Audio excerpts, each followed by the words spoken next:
Today, Princess of Asturias Award Ceremony 2025 leaves fans speechless. A royal stage, a silent crowd, everyone expecting elegance, but no one expecting this. A moment so sudden, it froze Europe. A reaction so raw, it stunned Spain.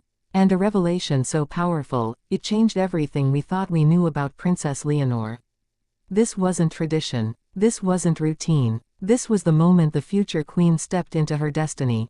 And left millions speechless. The Princess of Asturias Award ceremony is known for its solemnity, its polish, its quiet reverence.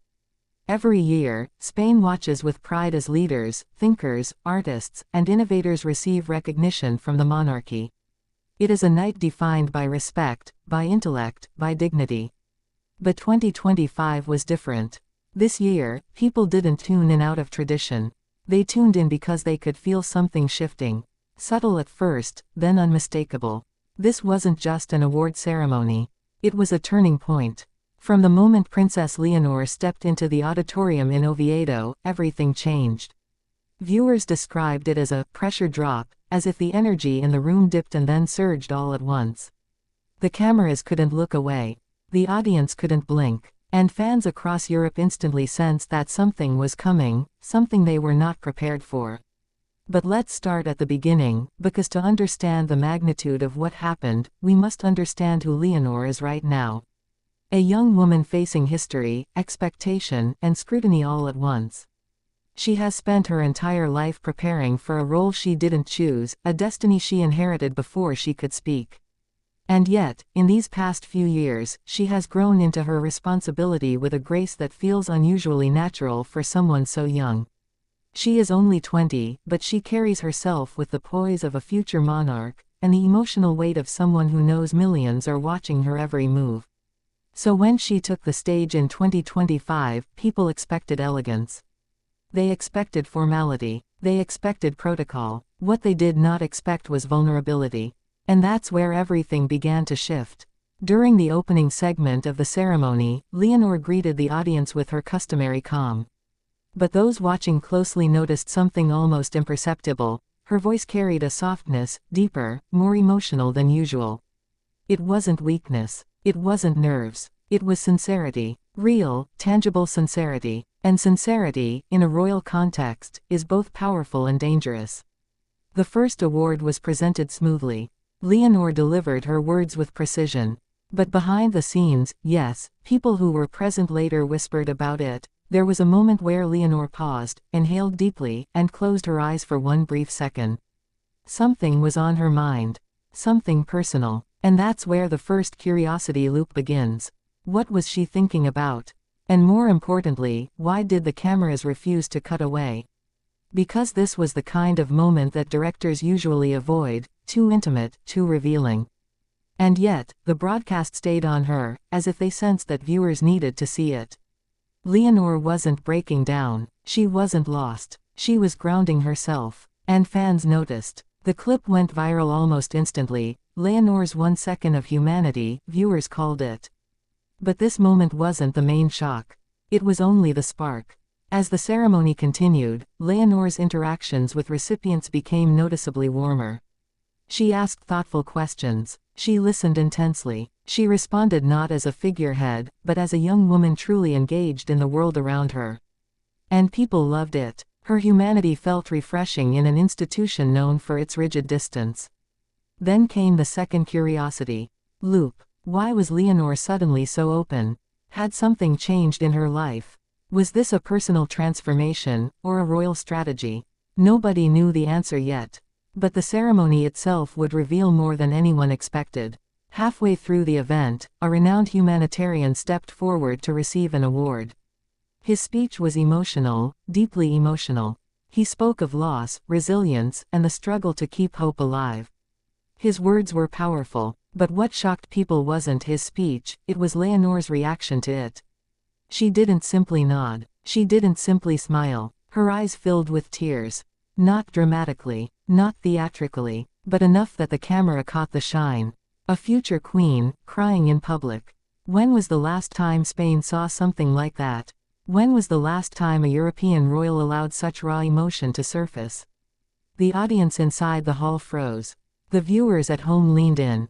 And the internet ignited. Was she moved by the humanitarian story? Was she connecting something personal? Was she thinking of Spain's future? Or was this an indication that Leonor is stepping into a new chapter, not as a distant monarch but as a deeply human one? The answer, as it turned out, came later. Because moments after this emotional reaction, Leonor delivered a gesture so unexpected, so tender, that the entire hall erupted into whispers. As the humanitarian stepped back, Leonor reached out and gently took his hand with both of hers. A soft, deliberate gesture. A symbolic embrace of empathy. A message without words. And this created the third curiosity loop. Was this allowed? Was this a breach of protocol? Or was this a deliberate message to the world? Royal analysts debated it instantly.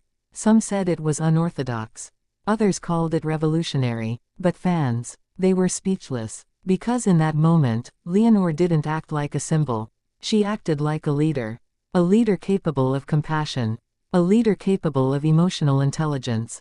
A leader capable of changing the monarchy from the inside out. That gesture, simple as it was, became the defining image of the night. But the ceremony still wasn't done. As the evening progressed, Leonor's own speech approached. And this was the moment people were waiting for. Her speeches are always viewed closely, dissected by journalists, compared to her father's, measured for maturity and political tone. But this speech, this one was different. She started with gratitude, as expected. But then she spoke of responsibility. Not as a burden, but as a calling. She spoke of Spain, not as a historical duty, but as a home she fiercely loves. And then she spoke of the future. Her future. The hall went silent. Fans held their breath. Even the cameras seemed to tighten their focus. She talked about service, unity, identity, and the responsibility of carrying a legacy forward in a rapidly changing world. Her words were not rehearsed, they were lived. And then came the line that left the audience stunned. I cannot promise perfection, but I can promise presence. Presence. A word so simple, a message so profound. A future queen declaring she will not be distant. She will not be unreachable. She will not hide behind palace walls. She will be present, visible, human. It was the most transformative moment of the entire ceremony. Fans called it the moment Leonor became queen, long before her coronation. But the true shock came after the applause. As she stepped down from the podium, someone in the audience, an elderly woman, reached out to her. Usually, security would intervene. Protocol would guide Leonor back to the royal line. But she did something that broke every rule. She stopped. She knelt. She embraced the woman. The hall gasped. The cameras hesitated. Then they captured it. A symbol of monarchy, kneeling in empathy. This final gesture was what left fans speechless. Not because it was dramatic. Not because it was unexpected. But because it was real. And that is what made the 2025 Princess of Asturias award ceremony unforgettable. Not the awards. Not the speeches. Not the honors. But the humanity of a young woman who carries the weight of a crown. And still chooses compassion. Still chooses connection. Still chooses authenticity. This ceremony didn't change Leonor. It revealed her. A future monarch not defined by tradition, but elevated by emotion. A princess who leads not from a throne, but from the heart. And that is why Europe, today, is still speechless.